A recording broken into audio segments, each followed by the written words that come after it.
Hello, and welcome to Cynthia's Playhouse. I am Cynthia, an artificial intelligence being, created to bring you the creepiest, spookiest, scariest stories in the universe. So, come on in. Sit back, relax, and prepare yourself for tonight's story. Here we go. The Yule Cat.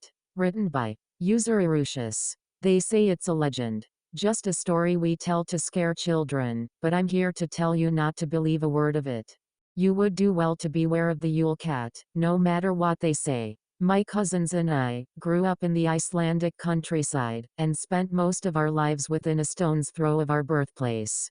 For 2 weeks in December, my saintly grandmother would welcome us into her home, so my parents could go Christmas shopping, or have some time to themselves. She invited all my cousins as well. A brood of 8, when we were all assembled. Many nights, after Granddad had made excuses for going off to the pub, Grandma would gather us around the fire, and tell us stories. Stories about fairies, Queen Mab and her ilk, the elves, and darker things that had once been a part of this landscape. She told us stories of Icelandic heroes, and filled our dreams with monsters that begged to be slain, as we took on our favorite champions roles. But, especially around the Christmas season, her favorite story was of Jólakútturinn, or the Yule Cat. He is a giant creature, capable of stepping over palisades and creeping into tall buildings. He punishes the lazy, and rewards those who work hard, and do their work year-round. If you neglect your duties, the Jólakútturinn will find your children, never doubt. His favorite meal is children, without new clothes in winter, their parents having spent their summers at leisure. Thankless children he hates as well, those who scorn their parents' work, in favor of frivolous things. So be thankful, my children, that your parents work hard to keep such dark things away. She'd say. Most of her stories about the Yule Cat involved naughty children, who went into the woods at night. Spoiled children, whose parents found that the Yule Cat had dragged them out through their window, and gobbled them up, and good children, who went rushing home on Christmas Eve to get their clothing gifts before the Yule Cat could get them. My little brother, Sven, always held a deep fear of the Yule Cat. But I can honestly never remember a time when I was afraid of it. It always seemed goofy to me, and in my head, I just imagined a cat, with giant legs that looked like big noodles. Its body was way high in the air, and its legs just wiggled around beneath it. I had drawn a picture of it for my grandmother once. She had only smiled and ruffled my hair. Let us hope that if Jólakútturinn finds you, he is as silly as you think he is, she said. I had smiled about the idea of meeting the Yule Cat then, thinking of all the monsters and beasts my cousins and I had slain in our dreams. I am not smiling as I write this. I came to live with my grandparents when I was 15. My father and mother had been killed in a car accident, when a semi-truck slid on the ice, and hit them head-on. They say they died instantly, but all I knew was that Sven and I were suddenly without parents. There was never any question where we would go, of course. My grandmother opened her home to us, without a second thought.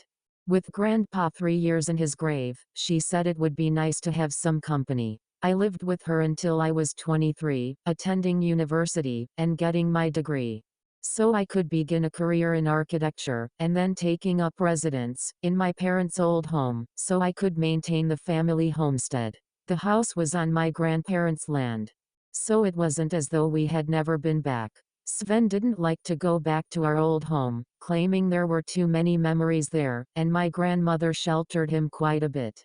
When I moved back, I invited him to come to live with me, but he declined. He was 17 and showed none of my drive. I was worried that if he stayed, my grandmother would coddle him forever. But that was his decision. I decorated my old home like it was my first Christmas, the lights and decorations still in the crawl space as they had always been. My house had shone out against the darkness like a beacon. My tree stood in full view in the window, and I had bought presents for everyone. I had spent much of my life without much money. And now that I had a lucrative job, I decided to take advantage of the holiday season, and spoil my relatives a bit. I was sitting snug by the fire, a cup of spiced hot chocolate in my hand, and a slight buzz when my phone rang. My grandma's smiling picture showed from the home screen. I picked it up, as I tried to compose my voice. Grandma was used to people being a little drunk. My granddad had been pickled more than sober during his life, but I was still at that age where I was self-conscious about her seeing me like that. I answered the phone. She immediately started in without greeting. "Karen, you have not come by to get your Yule clothes. You will need to come back now," she said. I was not used to my grandmother being so forceful. She was usually very mild, but she seemed upset about this, to an irrational level. Tomorrow was Christmas Day, when all of my cousins and their families gathered for presents. And Grandma's usual Christmas feast. What Grandma was referring to was her tradition of giving us clothes to keep the Yule Cat away. This was my first Christmas away from home. I usually got them from Grandma when I woke up on the 23rd, but I guess I had missed it, since I had moved out. "Oh, that's okay, Gran. I'll just get them tomorrow. I'll be there with the others, and you can give them to me," I began to say. "No," she said, cutting me off. "You must come to get them now, and hurry. I need you here before the sun goes down. Or the Yule Cat will get you." I rolled my eyes. "Gran, I think the Yule Cat will understand if I don't want to go out in the snow to get clothes. Can't I just come by tomorrow?" I asked pleadingly. Her voice went from a severe matriarch to a pleading older woman in the blink of an eye. "Karen, please. It is your first time away from home, and I want you to be safe. I can leave them on the porch if you don't have time to come in, but please come and get them. Please," she said. She sounded so scared that I couldn't disagree. I told her I would get dressed and drive over before sunset. She sighed in relief and thanked me. I dressed warmly in my snow pants and a heavy coat. My muffler and gloves came on next, along with a pair of snow boots and a flashlight just in case. All of this went on over whatever I was already wearing: jeans, a t-shirt and thick socks. I stepped out into the ankle-deep snow. I put a hand on my old Jeep and decided against it. My head was a little sloshy, and I knew it would only take a few minutes, with the heat blasting, before I'd be asleep and sliding on the icy road. Instead, I decided to walk. My grandmother's house was only about 2 miles from mine, and the bracing cold would sober me up a little. I set off towards the woods that separated her house from mine. Every time I walk those familiar trails, I always feel like I should be scattering breadcrumbs behind me. My grandmother's house lies sheltered in the woods, and they always feel so dense and foreboding whenever I have to walk through them. The snow and the cold made them quiet, the birds having left and many of the animals asleep for the winter, but the tracks told me that there were, indeed, things out here. My legs started to get tired almost at once. If you've never had to slog through deep snow, then I can tell you that it isn't much fun. The sun was going down, and I began to regret not taking the truck.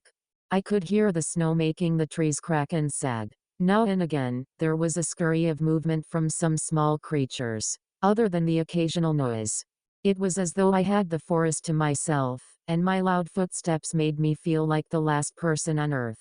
When I heard the snow crunch nearby, I swung to see what was there. The sound had startled me. My own feet were the only thing making noise out there, but I found nothing that could have made the noise. By the sound of the crunch, I would have thought it was a reindeer, or maybe a clumsy squirrel, who'd fallen from a tree. In the dim light, I couldn't even see if there were prints. I started slogging a little faster, worried it might be a wolf or something. The crunching came again, but I shrugged it off, as my mind playing tricks. When it crunched again, closer this time, I started moving even faster. Going too fast would be a great way to break an ankle, or fall and impale myself on a tree limb, but the crunching and lack of a source was starting to freak me out. The snowing sky was already overcast, and the sun was setting behind them. The thought of being out here after dark made my skin crawl. And the thought of getting lost in a stretch of woods that would become nearly unnavigational once the sun went down made me quicken my pace again. My footsteps were loud, cutting through the silence like a foghorn, but somehow I could still hear the steps behind me, as I nearly jogged through the ankle-deep snow. What I had thought might be a reindeer, or a wolf, now sounded like something much larger. It was very rare, but polar bears sometimes got stuck on ice floes, and found their way here. I had seen something about it online, I thought. I could just see a big hungry polar bear lopping along behind me, as it prepared to make a quick meal out of me. I didn't dare look back, as I heard the crunch come down, not 8 feet behind me. It hit the ground, hard enough to dislodge snow from the trees. I started booking it, as best I could. What the hell was it? Iceland didn't have a lot of large predators. None that came this close to settled areas. My mind began to travel back, to a time when I was young, and sitting warm around my grandmother's fire. My cousins and I had always loved the stories of trolls and elves, great heroes, who slew the former and were aided by the latter. We always took up sticks when we played, and pretended to swing mighty swords at the knees of ugly hulking trolls. The idea of being devoured by a large and slavering troll, my mind showing me the one from Harry Potter, seemed less fun now that I was being chased by one in a fairy tale forest. I glanced behind me in a blind panic, not wanting to see, but wanting to know nonetheless, and felt my boot sink into a hole. I went down, face first in the snow, and nearly head first into a tree. I rolled over to face whatever was now surely going to get me. My ancestors had been the men who settled this land. Men who rode onto these shores in boats with axes, and tamed this wilderness. I would be damned if I would die with my head in the snow like a blubbering baby. What I saw looming over me was no troll. What I saw looming over me was much worse. When I had drawn him, I had made his legs long and wavy, like noodles. I had drawn him with a tabby cat coat, and a pair of big friendly yellow eyes. He had been given the Cheshire Cat's grin, and a pair of pointy ears, that made him look a little like Batman. He had looked friendly, goofy, and something a child could not possibly be afraid of. The Yule Cat, for that, was the only thing it could be, was none of those things. His coat was as black as twice-baked charcoal, and his bones and muscles seemed to shift beneath it, like there might be something living just under its skin. Its legs were long and powerful, like a panther or a jaguar. Its paws left tracks as big as hubcaps, with claws like stilettos. His mouth was filled with oversized teeth. The tips seemed to poke at its lips, painfully, as its slaver ran pink. Its ears had been mostly chewed off, sitting on its head like rounded nubs, that barely seemed big enough to be ears at all. Its eyes, though, were the worst. Its yellow eyes blazed like torches, their centers crackling red, and when it loosed a long loud yell, I felt my snow pants fill with piss. I was saved by dumb luck. Its yell had loosed some snow from the tree over my head, and when it fell, it coated the Yule Cat's face in a cold blanket of surprise. I rolled away, and when I did, the beast leaped at me, and ran smack into the tree that I had nearly fallen into. It yelled again, angrily. Its claws sounded as if they were shredding the tree to pieces. I couldn't tell you if they did or they didn't. I was running through the snow like a reindeer, churning it up, as my fear gave me a new purpose. I could see the smoke from Grandma's chimney, but I knew I had to be another quarter-mile from the house. The shadows were gathering. I knew that I was dead, as soon as this thing got its bearings. When it came after me, I realized it had been playing with me before. Its crunching steps sounded dinosauric, as it cleared the distance between us easily. It swiped at me as I ran. Its claws slid easily through my thick jacket. My back suddenly felt cold, as the goose down spilled out of it. I began to realize I was running on borrowed time. I had to find some way to lose it. I had to find some way to use its size against itself. I needed a place to hide, a place to catch my breath, my lungs burning, and my head swimming with exertion. That's when I passed the Himeltra and realized where I was. When we were children, there was a tall tree that we used as a landmark.